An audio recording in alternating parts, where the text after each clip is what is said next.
शौहर ने दूसरी शादी कर ली और खर्चा भी नहीं दे रहा।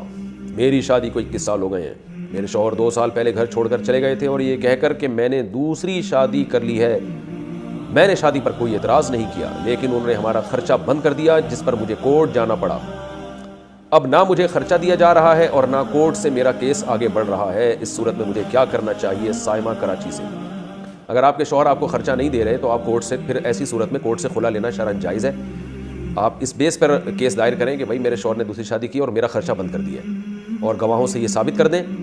तो ऐसी सूरत में अदालत पर लाजिम होगा कि आपके शौहर को बुलाए और कहे कि इनका खर्चा दो। अगर वो फिर भी नहीं आता या खर्चा देने पर एग्री नहीं होता तो फिर ऐसी सूरत में आप ये अदालत से मुतालबा करें कि भाई या तो मुझे खर्चा दिलवाया जाए, वरना मुझे मेरा निकाह इस शख्स से ख़त्म किया जाए।